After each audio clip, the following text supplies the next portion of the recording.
Did you ever have a plan B? I never believed in plan B because I felt kind of like one of the rules we have in my book is never listen to the naysayers. Yeah. Well, that will unfold anyway, but let's first go all out and not have a plan B. This is the thing. And so I've never had a plan B. I wanted this to be between me and the thing, and it worked.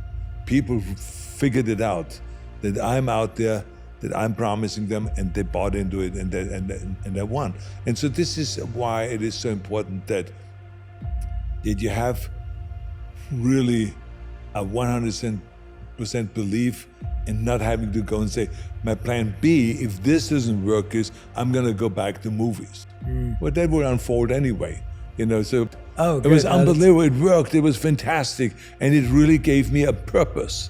See, so that's what why it's so important to have a purpose when you do things, to have a clear vision when you do things, because then you don't have to look at it kind of like I have to be really disciplined to do that, or I have to make certain sacrifices to do that, because then it just drags you into that direction and you just do the work. And that is communicating with the voters. I don't need someone to speak for me or anything like that. Yes, you have your communications director and all that stuff, but I didn't need to have President Bush come out and speak for me. I didn't have to have the vice president come out to speak for me or anything like this. Write all of this down and then you mark it off. Every day you mark it off. That's what I did. To me, there was really that feedback that I see, a line being crossed. That means one was said, was done. It was a satisfying kind of a thing. The line was crossed off. The next line was crossed off. And so I tell people that, and then they just say, oh my God, this is, I'm gonna do that. That is such a great idea. Then they come back to me like a few months later and they say, this worked. It was unbelievable, it worked, it was fantastic. I said, pick that, go, oh, that's a good idea. I said, write it down and then write down the sets you have to do to get you there, and the amount of reps you have to do, and the amount of life cycle that you have to run, and regular bicycle, and running that you have to do. Write all of this down, and then you mark it off. Every day you mark it off. That's what I did. Now you're in a dilemma, and now you have to make certain sacrifices. And I had to make certain sacrifices when it comes to spending time with my family, where my wife had to pick up the slacks, and she had to do the extra work. So there were sacrifices made that were painful sometimes. When you see your kids crying, that's painful. And then you know it's your fault. But that's the situation you're in. And you put yourself in this situation. And every day you were in the gym at 7 in the morning and you worked at the 9:30 in the morning. And then you went to college after that. And then you went this and that. And you worked in construction.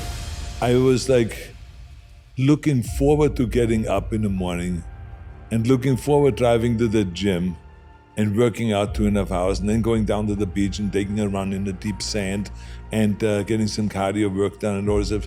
I was looking forward to it. It was not like, oh my God, I have to do another workout. And but I said to myself, to me, to shoot for the goal of being a world champion is just as easy as shooting for a goal of being Mr. Austria, being the Austrian champion.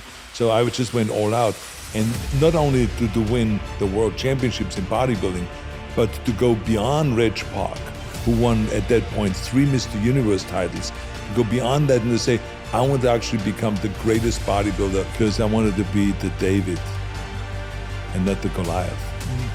I want to be the underdog and kind of say, look, this is just between me and the voters. So that was my vision.